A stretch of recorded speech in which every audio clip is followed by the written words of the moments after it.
New Alliance Talk, Critical Raw Materials, Mittelstand as Enabler of African Value Chains. Please welcome your host for this session, Marc Winkelmann from ESG.Table.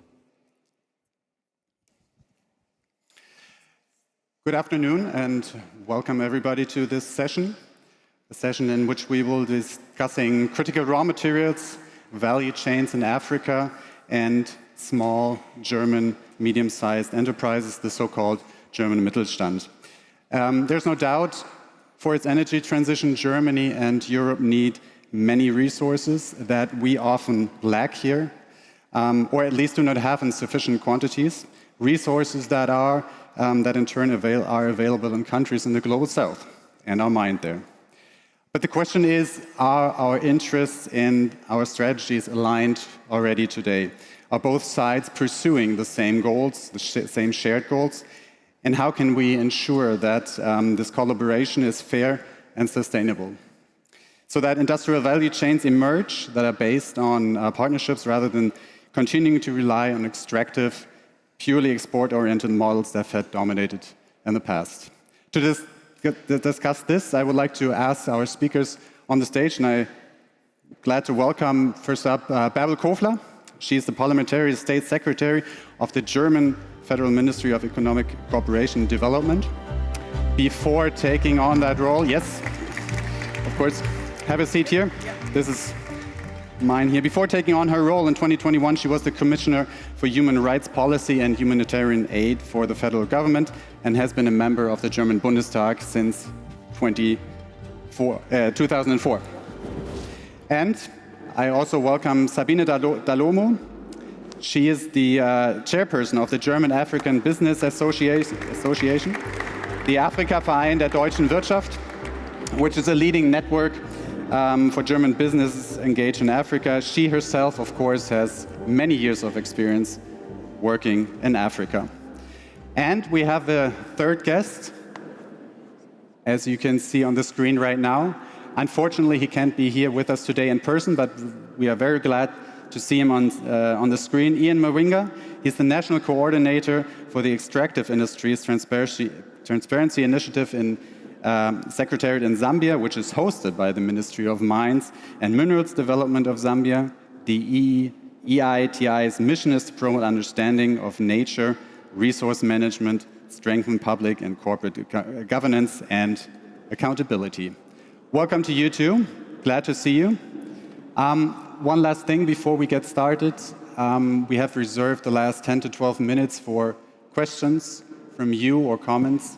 So if there's anything on your mind, if you ask a question, if you would like to comment on something, please hold that thought for a little while, and we'll have microphones going around so that you can get engaged as well. Ms. Kofler, I'd like to get started with you. As I mentioned, and it's no surprise, the demand for critical raw materials is huge for the energy transition, for the transformation of the economy in Germany and Europe worldwide. There are many strategic partnerships already. Memorandums of understanding already exist or are in the works between the partners. From your perspective of the BMZ, what's the overarching goal that you want to achieve with these partnerships? Well, overarching, I think we have two hats as a BMZ. One hat is a clear development hat, which has to do with how can we create and cooperate with partners to have value at job creation, for example, in the partner country, and also find a decent source of income for those countries. I just had a meeting where somebody was telling me in one country they export bauxite, so directly from the ground basically, for $60, and then they import aluminium for $2,000. So if you see that, you know that that's not a perspective a country can undergo, and there is no perspective for the future generation in those countries. So we have a clear development aspect to support partner countries to have value-add job creation on the ground and to have clearance and the tools to find also their fair share for the products which are laying in their ground. The second hat is, and I'm sure Mr. Dall'Omo there will come both in somehow into the cooperation, is of course, we want to contribute to a European and a German import from other countries, a fair import for the minerals which are needed. So we need in Europe, we know that, many minerals. I see Sascha Rabe von UNIDO here. He's always insisting that I talk about the initiatives on green and the Global Alliance for Green and Responsible Minerals. I should mention that once. So no, that's underlining that we're discussing on how we can import fair those products and those minerals, and what can be done in the benefit of our industry, but also with our industry to really develop those topics. So it's a combination of both. Economical sustainability also in our country, of course, and on the other hand, the important focus of coming up with fair development for partner countries. Ian Mwiinga, turning to you, you've just heard the German, the European perspective. What is your answer? What is your perspective? What are African countries and governments looking for in these partnerships? What do you want to achieve?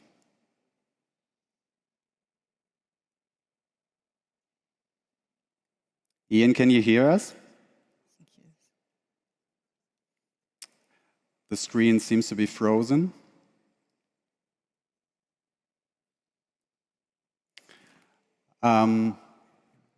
Okay, there's no connection right now. I'm being signaled.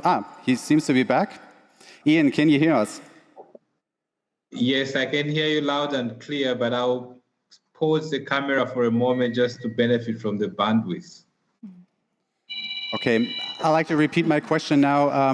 Ms. Kofler just put out the perspective of the German government and what she is looking for in these partnerships. What about your perspective? What do African countries and governments want to achieve? What are you looking for in these partnerships?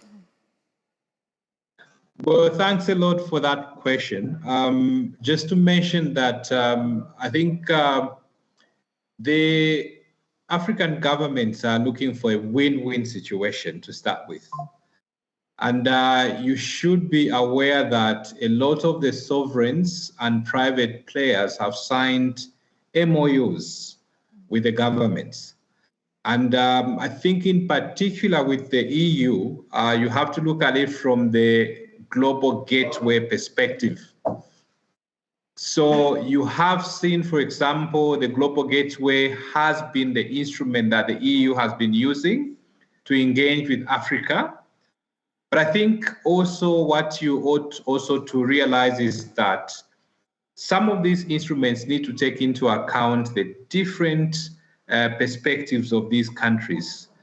Sadly, Africa is not homogeneous. So you have different nuances and different stages of development, and of course, different interests. And just perhaps to just quickly touch on 2 or perhaps 3 specific issues. The first one, as regards to technology, you will realize that Africa actually needs technology that serves the immediate needs now. And here I'm talking about, for example, battery storage, solar panels. I can recall that the previous panel mentioned that I think India is the 3rd largest producer of solar panels now. And I think that points to the importance of, for example, the South-to-South cooperation. And then the other thing to consider is regarding the skills.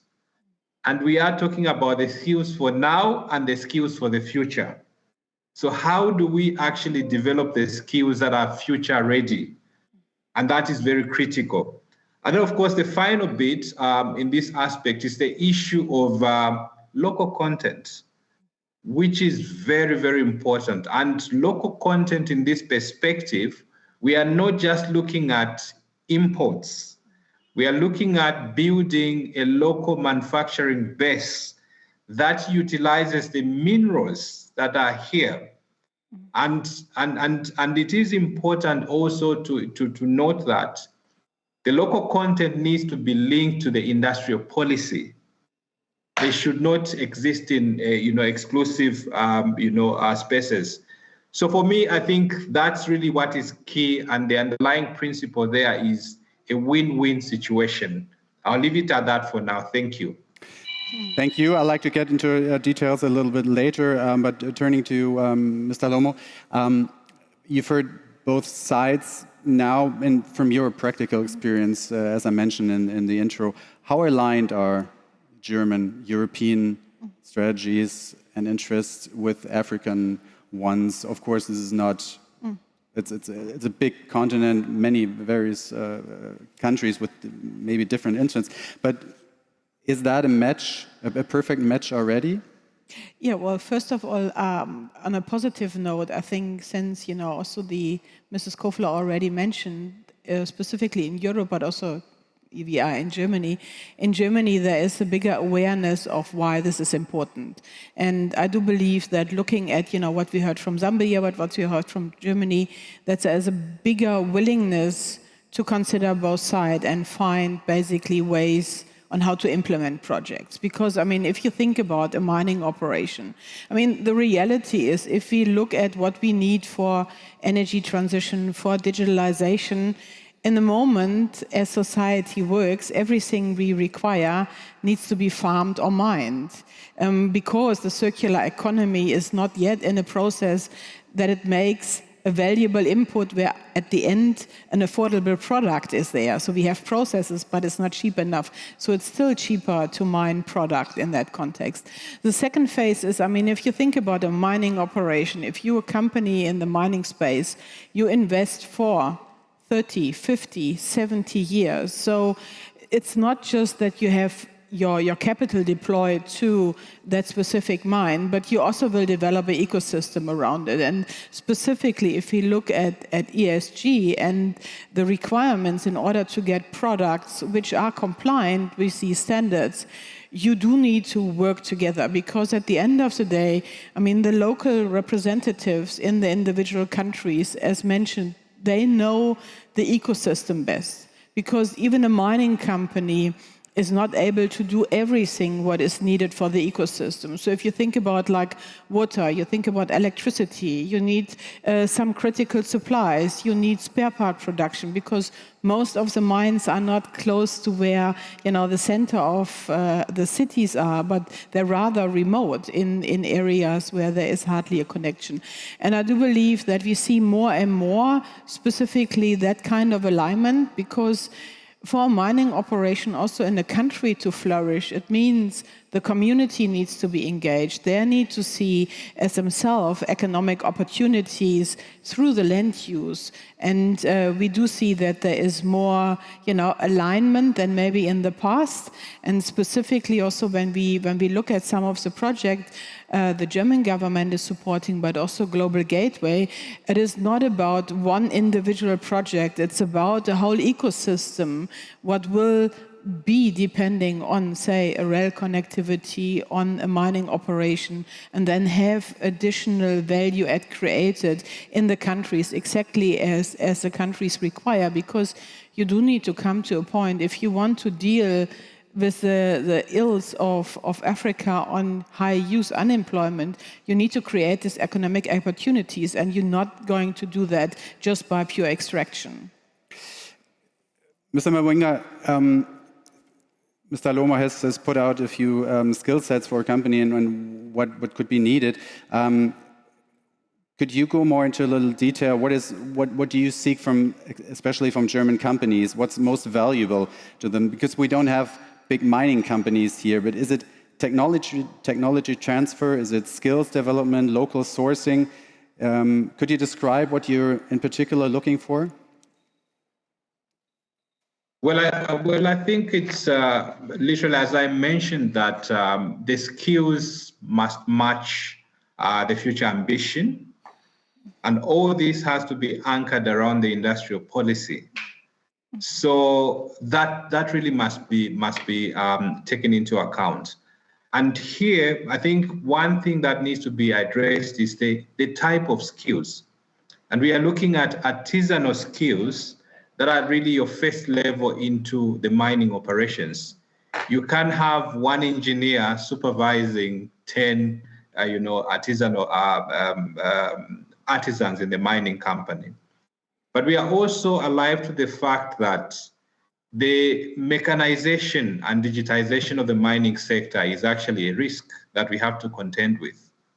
And therefore, we also need to be aware that these skills have to constantly be refined and improved to respond to the machines, for example, that are introduced. Ms. Kofler, what can a government do to looking to actually improving their efficiencies? Can you hear me? We can hear you now. Again, you're back. I'm back. Oh, shame. So the risk around mechanization is also real. And I think the skills that are needed here, they need to actually also be anticipatory in terms of where the industry is going. So that is key. For local supplying, I think there is need to actually have a link with the raw materials that are domiciled in these particular mining areas. So they cannot exist in isolation. So yeah, so in a nutshell, that should be the case. The network is terribly, erratic. So I hope you're able to pick the bits and bits. But in summary, one sentence: future-ready skills and local sourcing linked to materials in particular areas. All right, thank you. Ms. Kofler, what can your government do to get small and medium-sized enterprises, and we're talking about the Mittelstand here, to engage with what he just put out? Well, we are working with a lot of companies, and I really want to underline that, because sometimes there's the impression we are not doing anything, or there's not enough done. There's not enough done. That might be true, because it can always be more. But we are working with small and medium enterprises, entrepreneurs. For example, we now started since last year, before any intergovernmental negotiation we get a so-called business day. And that is really, it sounds so easy, but it's not so easy done. You have to bring private sector from partner countries together with private sector from Germany. And you have to do it maybe once in Germany and the other time in the partner country. So it means they all have to travel. But I explain that because I think it's so important. I'm so often told, we want to work with you, and we want to really work with German companies. But then there's the question coming, but where are you? So that means we have to bring the private actors together. I think that's something we can do, we can organize, and we do so. And I just come from 2 intergovernmental negotiations this week, one with Senegal, one with Kenya, where in both countries the private sector was here, the German private sector was here. And we had so many really private-to-private memorandums of understanding, contracts, which at the end of the day are leading to what we want, a really partnership economic environment. But of course, we can do much more, and we do a lot. There are programs, I don't know if I should name all of them. There is Develop PPP, which is investing in the cooperation with partners. We have Impact with Africa, which is supporting the financing of investment on the African country.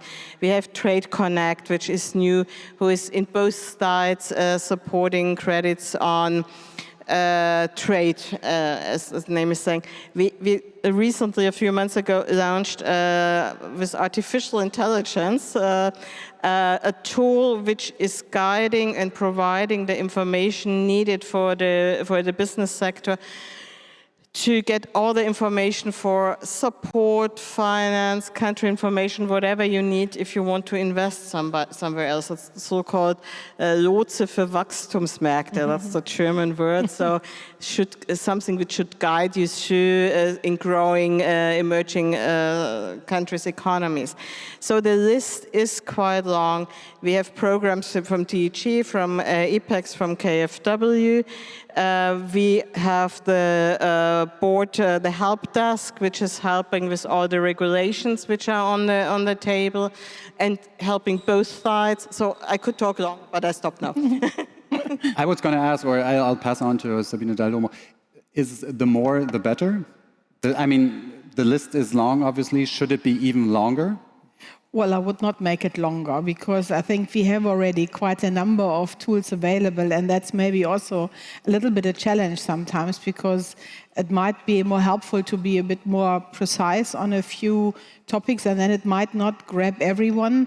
But what we do see is if I look at projects which are currently developed, they are going on scale, and that's fundamental because, I mean, if you think about Africa, so what is a perceived understanding of Africa as small activities which just don't make the scale to be globally competitive. And that is a different thought process which is currently looked at. I mean, there is one mining project which I think the German government is supporting in South Africa, for instance, also on rare minerals with a potential to have then later on a battery factory attached to it. This is scale. This is a complete different way on how we think about to make a proposition in that field and to get a competitive product which you would have then be able to feed into the supply chain, for instance, of Germany or Europe. If you look at the majority of the global gateway projects, they are scale. They are talking about having like 3-4 countries connected. If you think about the Lobito corridor, you know, connecting Zambia, connecting the DRC, connecting Angola, developing the whole value chain around it. And I mean, therefore, you will, you know, unlift a huge amount of economic activities in these countries beside the mining activity. And is it possible to scale up all of these initiatives as you? Absolutely, absolutely, and I do think, you know, when we listen to what, you know, Zambia now presents, that it is always a question for whom these things are relevant. And as much we in Europe and Germany need these resources, but also for the countries there needs to be a value add, because at the end these countries need to sell that proposition to their population. And just by having that connectivity between Zambia and Angola, getting the access to the West Coast harbor structure, that will unlift so much prosperity for everyone who lives along the line, because all of a sudden they have access to market and they have the possibility, beside rare minerals, to be economic active. And I think there's a whole different part on the social engagement which we need to consider. Okay. Ian Mwiinga, there are more and more investors in industries are interested increasingly in transparency and governance.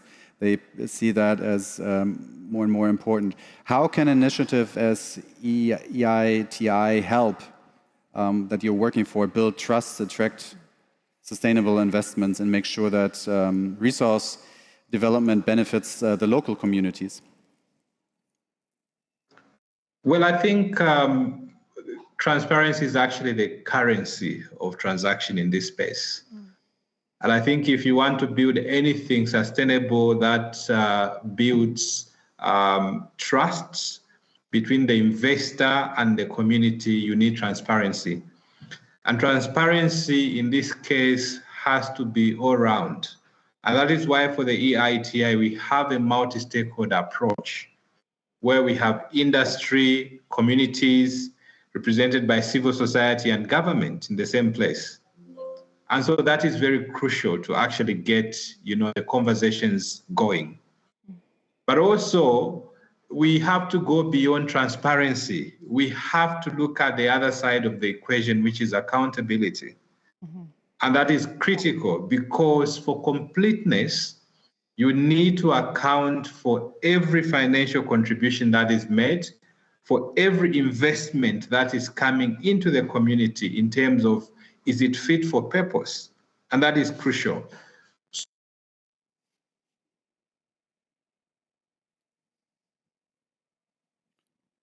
But also just quickly, in terms of the grievance mechanism for the communities. Can you still get me? Mm-hmm. Yes, we can now hear you again. Excellent. All right, one sentence rather. The grievance mechanism for the community must be in place. The community must be able to take up their grievances in a very structured way. Should there be a breach of trust, either from the investor or from the government itself? So that grievance mechanism is very important as part of the transparency efforts. Thank you. Thank you. Mr. Dall'Omo, talking about investments, many countries, many companies here in Germany and in Europe are interested in investing in Europe or working there, but they perceive investments, the risk too high. What do you tell them if they have doubts about going into those markets? Well, look, I mean, first of all, I mean, the opening panel already sketched it out a little bit, that one of the risks obviously is assigned to the risk premium you have on the African continent.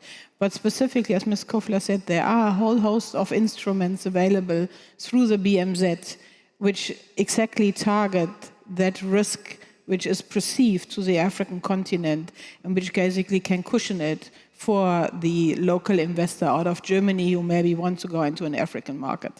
On the other hand, one part that I do believe is important is that also as German industry and therefore platforms like we have with the Africa Association, for instance, we can partner up as companies going into the market because we all have expertise, as some of us are already being active. And if you don't have to learn everything from day one, how community engagement, for instance, works, which is something really important to understand because that can be the essential for your project being successful or not.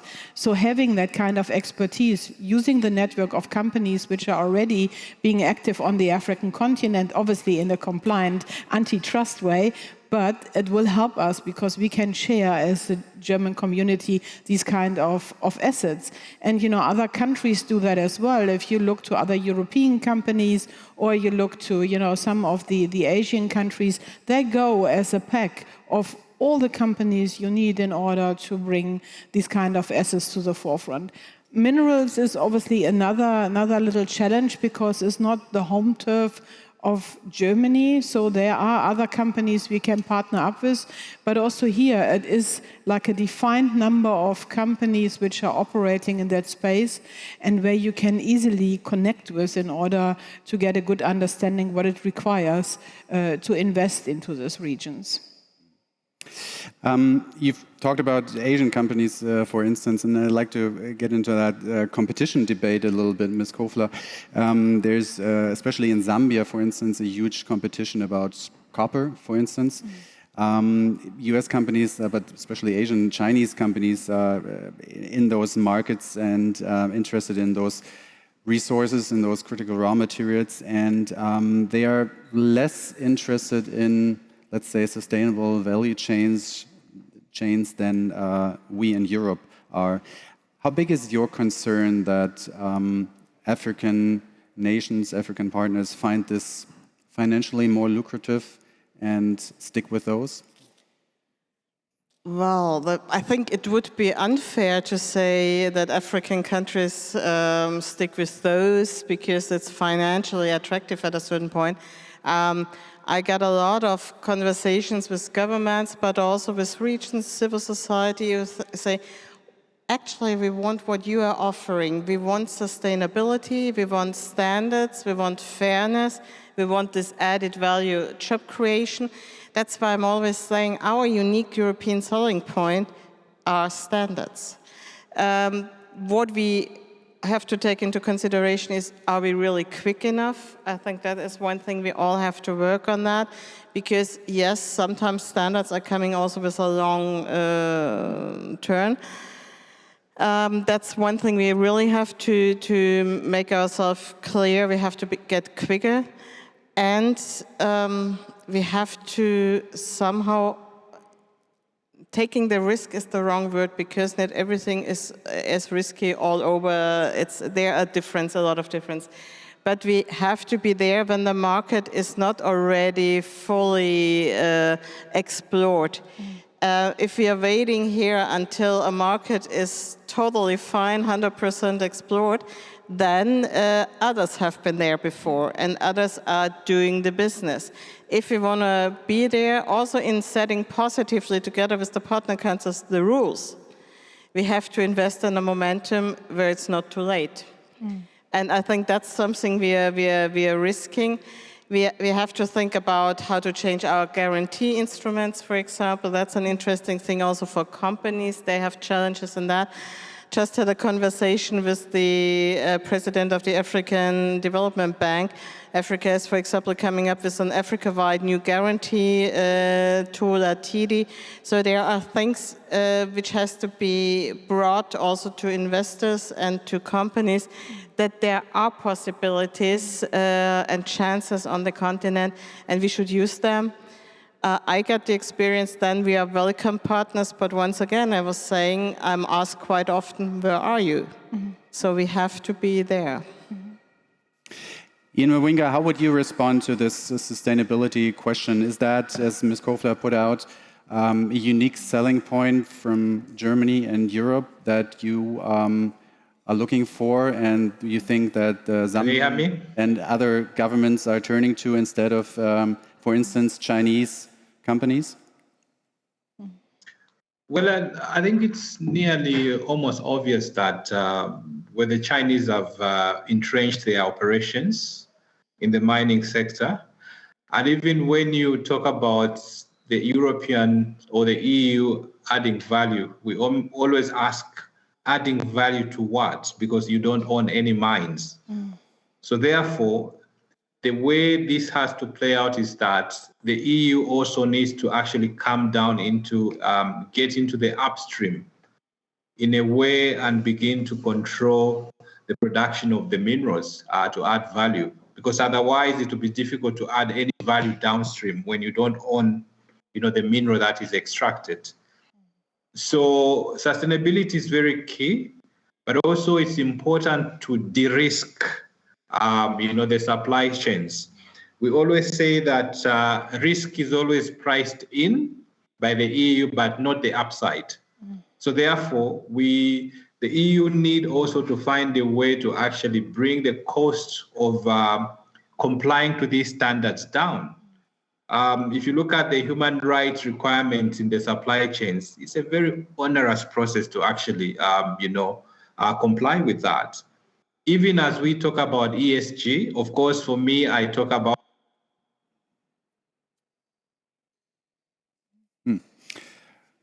Someone stepped on the connection there again. However, it is. You're back. I am back now. I was saying that, in fact, for ESG, we should be talking about GSE, because we need to sort out the governance before we look at the social and the environment. And therefore, we need to find a way to bring down the costs of compliance of these standards. But again, just to end with one sentence before the network cuts, usually for European investments, the risk is always priced in, but the upside is never so. So there has to be a balance between the two to ensure that European investments also become competitive in this space. Thank you. Thank you. One last question, Ms. Dall'Omo, and then a quick answer, please. What do you think? Do we need to fear this competition from other parts of the world? Well, I don't think so, because our industry is different than what the competitors might have, and you are not going to get into the market just from where we are right now to get onto the same scale, because the investment into mining is massive. I mean, to raise the capital on the market is really massive, and you do need to know that kind of industry. So I don't think that's necessarily an issue, but I do believe that through, the initiatives Germany and Europe has with, for instance, Africa, like on the digital transition, you overcome a few of these topics related to ESG, because a lot of the things you can digitize and you can extract data smartly from these kind of assets to report on it. So it doesn't have to be somebody with a clipboard writing down what's happening. And, digitalization at the end of the day will also be an enabler for Africa. I mean, we now see how difficult it is to get the network going. So just think about if they have that capacity of data processing in order to bring that data into, the assessment of the European Union, for instance. That would also mean that generally the data availability in country would be better, and from that one you will be able to also participate more meaningful. Because at the end, if you think about a mining operation, when a mine goes somewhere, they develop the community, they get access to the community, water, electricity, everything, because that is their supply chain which is going to come in. So there is a huge benefit for having these kind of operations for the community development if you look from a country point of view like Zambia. But if we want to keep the standards we want to have on products we use in Europe being done in an ethical way, then digitalization will be the way to do so, and that will bring the cost down in the long run. All right, thank you so far. As promised, we have a few more minutes left for questions. I already see 3 of them, but the gentleman in the back was first as far as I can tell, and there's a microphone already. And please introduce yourself briefly and try to keep it short because we have some more questions here as well. Yeah, good afternoon, everybody. I'm Simon Njovu from Zambia, representing the Small Scale Miners Association of Zambia. And I would like to add 1 or 2 words on what we need to do. Looking at the European programs and framework which we have set up for the critical minerals in Africa, especially in Southern Africa, I think Zambia is one of the best destinations for investment. We are in the middle of Angola and Congo. Since in Congo there's something that is happening, we can build up hubs in Zambia to get up the critical minerals from DRC, in Congo, Zimbabwe, and other countries. So far, we are one of the beneficiaries from the European Partnership Responsible Minerals, where the EPRM, they've come across Southern Africa to build up testing centers. And Zambia is one of the beneficiaries. We have done up 2 testing centers on the Copper Belt and on the northwestern province where critical minerals are coming. But we need so much support in terms of infrastructure, equipment, and technology training for the artisanal mining sector. Do you have a question as well for the panel? Yes, I'll come to that. But in terms of time's running out. In terms of the investment, I think we would like to appreciate what has been said now. The investment must be in Zambia. We've got credible leadership so far. And I just wanted to say that in terms of the critical minerals which you are looking for the sustainable development under the electric vehicles, you need to think of what you're going to offload in Europe, the electric and these other vehicles you are using now, where are they going to go? So the destination should be Africa and the Southern Africa. But we need to make very critical decisions because Zambia is right-driven in terms of vehicles and Germany is left-driven. So there are some of those things where you're going to take your cars and other equipment as we go down. And also to look at the sustainable of the batteries themselves, because what you've given us in terms of the hybrid vehicles we are receiving, you drive the hybrid vehicle, 1 year it starts giving you a problem for a spare part.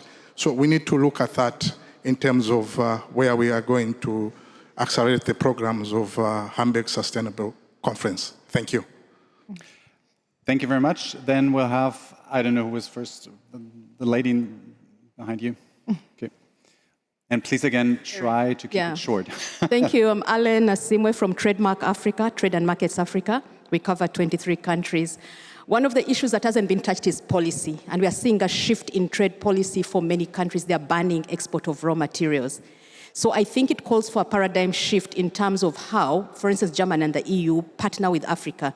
Because the key question we are being asked by governments is, these minerals are critical for who? If it's critical for Europe and, say, US and Canada, it's really for vehicles, for defense, for security, for industry. If it's for Africa, you need to look at what Africa needs for these minerals. So I think that will make it more palatable for governments. And then the second bit that we are getting is the financing.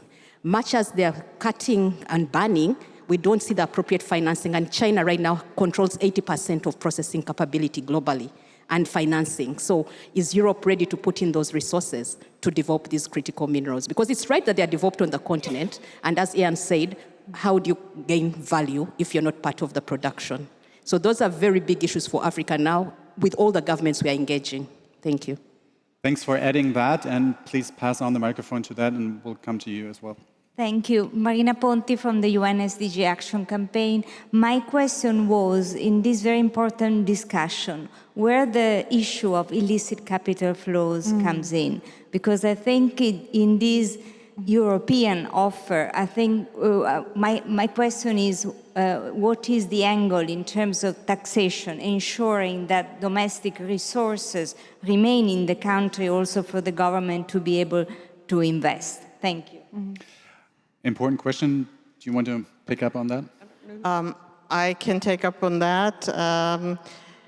I think illicit flows is the crucial question also to the financial architecture as a whole. The lady before was mentioning as a topic and a problem, because if you have, I don't have a percentage by now, but an overwhelming percentage of the profit of extracting the products from the ground, which is either going into conflicts or somehow leaving the countries of origin, and there are somebody is benefiting, but not really.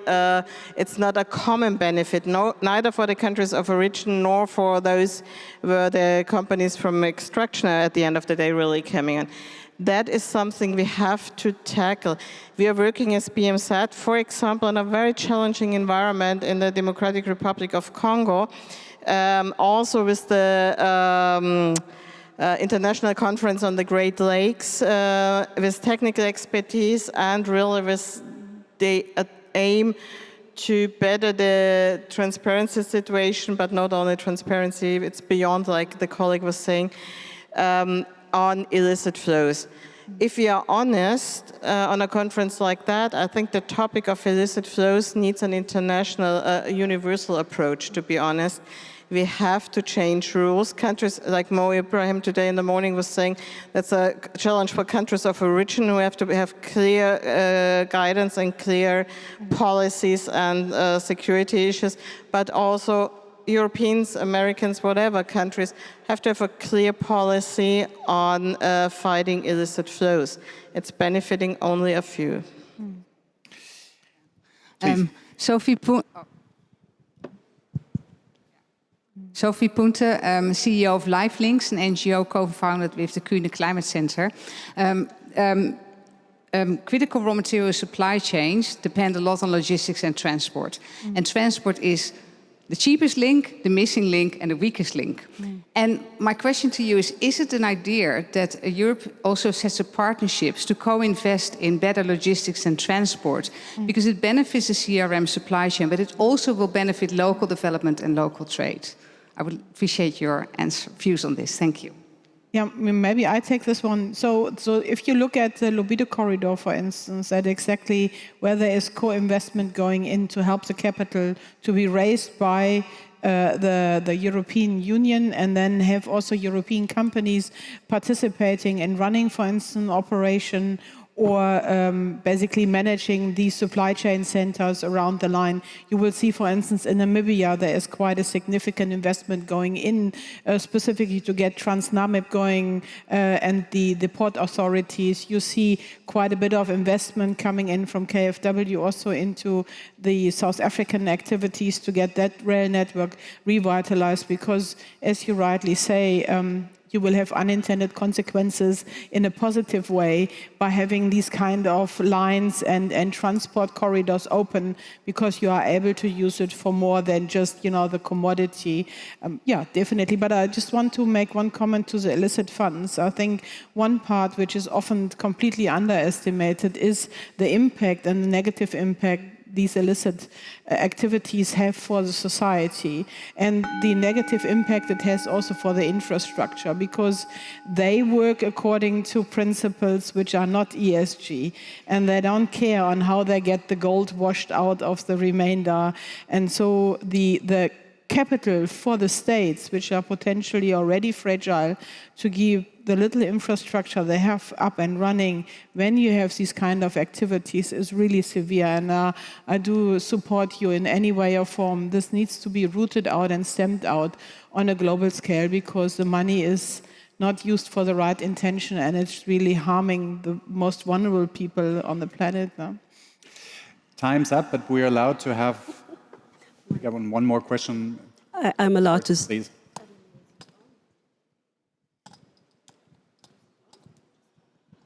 One, two. Yep, we can hear you. Allow me to say, Frau Kofler, I'm enjoying pretty much your comments for the second time. Thank you so much.